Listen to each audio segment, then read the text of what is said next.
Ini saya baca hasil pertemuan yang dikasih judul Sulhu Al-Bantania.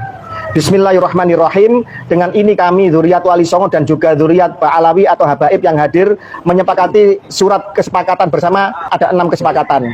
Yang pertama, menghentikan untuk saling menghina dan saling mencaci maki. Ini adalah suatu bentuk framing yang tidak tepat. Kenapa?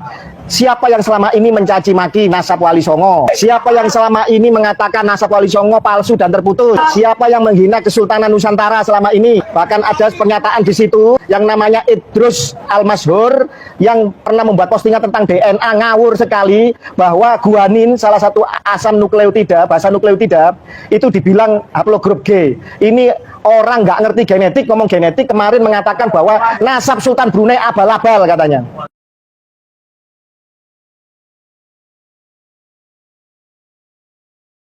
Pikirin logikanya, kok ada Nadgib internasional seceroboh ini ngeluarin syahadat? Ya bisa aja, abal-abal, terima duit, selesai. Berapa banyak keturunan Raja Brunei yang dibikinin, apa urusannya? Tawa aja lah, yang begini-begini nih, gitu ya. Jadi Bapak Ibu, bisa jadi nagobanya abal-abal, benar tapi abal-abal. Ini kan ngawur, ini bisa dituntut secara hukum. Kalau dilaporkan kepada Kedubes Brunei, Sultan Brunei, ini bisa minta pertanggungjawaban dan pemerintah Indonesia harus menjawab dan menindaknya. Lah, kapan keluarga Wali Songo itu menghina dan mencaci maki Ba'alawi? Selama ini ya mencium tangannya, menghormati, berhusnudon, tetapi ketika tamu yang kurang ajar, yang kita muliakan, kemudian menghina kita, maka wajib untuk disikapi dan dipertanyakan balik. Betul nggak? Kemudian yang kedua, tidak mentoen nasab orang lain karena hal tersebut merupakan perbuatan orang kafir jahiliyah. Loh. Dia sendiri selama ini menghina nasab orang yang putus, menghina nasab orang lain sebagai menuduh orang lain inkirot, tidak punya keturunan atau garis perempuan putus, macam-macam lah dalihnya. Ketika kemudian keluarga Wali Songo membuktikan dirinya, buku nasabnya, silsilahnya tersambung dan diakui oleh Narkoba Internasional dan mendapatkan isbat, dan kita balik bertanya kepada mereka, kemudian mereka merasa terdolimi. Ini namanya playing victim. Namanya mereka ini adalah pura-pura menjadi korban setelah kemudian ditanya balik secara ilmiah, kemudian merasa terdolimi. Padahal kita lah yang sekian ratus tahun sejak zaman penjajahan, kita yang dirasisi dan didolimi. Ini perbuatan al-munafikun wal jahilun wad dajjaliyun, kata Gus Fuad. Terus kemudian yang ketiga, tidak akan bertaasub dan tafakhur membanggakan nasab hingga berlebihan dan merendahkan nasab orang lain sehingga menyakiti saudara sesama muslim. Ya, ini untuk mereka lah, bukan untuk kita. Selama ini kita tidak pernah seperti itu. Kemudian yang keempat, kami sepakat untuk melakukan kerjasama membentuk tim pencari fakta skala Asia Tenggara dalam penelusuran dan pelurusan nasab sejarah Wali Songo dan Maulana Syarif Jamaluddin Akbar atau Jumatil Kubro. Lah ini tidak perlu disampaikan dengan Ba'alawi. Ini internal keluarga Wali Songo pasti melakukan itu. Kita ini sudah tanya ke banyak nakoba dunia, tidak perlu dicatat untuk mendapatkan persetujuan dari Ba'alawi, nggak ada urusannya. Karena Wali Songo adalah Sayyid Syarif keturunan Nabi yang asli. Baik dari jalur laki-laki maupun jalur perempuan. Tetapi Ba'alawi yang mengklaim sebagai keturunan lurus laki-laki adalah batal dari 3 sisi. Dari sejarah, dari kitab nasab, dan dari genetika. Mutlak batal. Yang kelima, bila mana ada muhibin atau pengikut kami yang masih melakukan caci maki kepada saudara muslim atau nama membela kami, maka kami akan menegurnya dan berusaha menghentikannya. Kemudian nomor 6, tidak akan memprovokasi siapapun untuk permusuhan sesama muslim atau bangsa tanah air. Saya tanya, ketika saya menyebut AA sebagai orang Sunda, saya rasis nggak? Ya. Ketika saya menyebut Anda sebagai orang Madura, rasis nggak? Ya. Menyebut Anda sebagai orang Aceh, orang Baduy, atau orang Jawa, saya rasis nggak? Ya. Ketika kita mengatakan bahwa Ba'alawi secara tes genetika, tes DNA, dan ini diisbat sendiri oleh lembaga genetika Yahudi internasional mereka sebagai bagian dari keluarganya, dan kita menyebut mereka sebagai Yahudi, rasis apa tidak? Ya.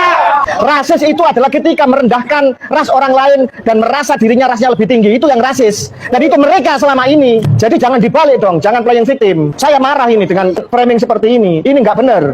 Dan saya yakin ini dari awal sudah kita yakini ini ada setting dan ada skenario. Kenapa? Tadi malam Gus Fuad dengan rombongan itu ada pertemuan yang sangat-sangat penting dan strategis. Saya tidak ikut. Kenapa saya tidak ikut? Karena saya mendampingi saudara saya, keluarga kita semua, doktor genetik, yaitu Mas Sugeng Sugiharto dan kawannya. Ada 2 yang mau mendampingi. Untuk dijanjikan panitia, dan panitia ngomong sendiri loh di channel wawancara dengan KBN Nusantara, mengatakan bahwa kami akan menghadirkan pakar genetik, tetapi sampai malam tidak ada jemputan. Bahasanya apa? Karena kami sudah kehabisan biaya ongkos untuk memberikan fasilitas. Pertanyaannya, kami datang tidak mencari makan dan tidak mencari uang receh. Pakar genetik kita dokter, bukan pengemis.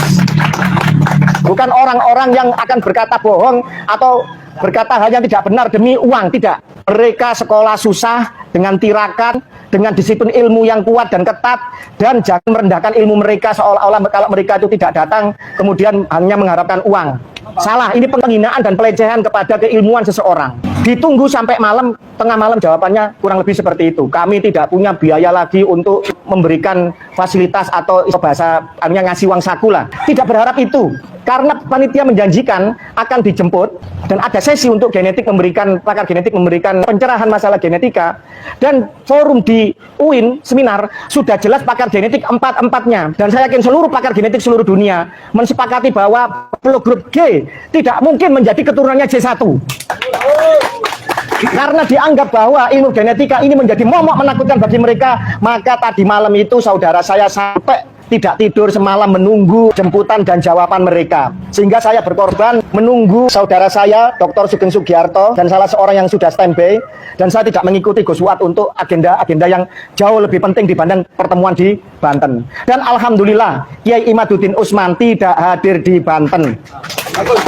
Kiai Imaduddin Usman dan Tubagus Nur Fadil dan sebagian besar dari keluarga kita menghadiri pertemuan di Cirebon, baik itu dengan pondok pesantren maupun dengan salah satu kesultanan di Cirebon. Dan ini jauh lebih penting daripada kita mau diadu domba dengan forum yang tidak jelas. Kenapa tidak jelas? Lawong ini belum pasti tahu ini emas apa kuningan, kok mau diperdebatkan dokumen-dokumennya. Uji dulu kadarnya, emas apa kuningan, baru dilihat dokumennya. Ini kalau orang waras dan orang punya ilmu. Kalau orang yang tidak pakai akal waras, ribut dokumennya, tapi ternyata setelah dites kadarnya bukan emas, tapi kuningan, maka ini sama dengan forum yang menyesatkan. Dan Laskar NKRI, Laskar Al-Falah Mataram, dan seluruh Laskar di Nusantara akan melawan seruan yang tidak benar ini. Dan kita tidak akan bisa dibungkam untuk menyuarakan kebenaran seluruh anak bangsa. Terima kasih. Wallahul muwaffiq ila aqwamit thoriq. Wassalamualaikum warahmatullahi wabarakatuh. Merdeka! Merdeka! Merdeka!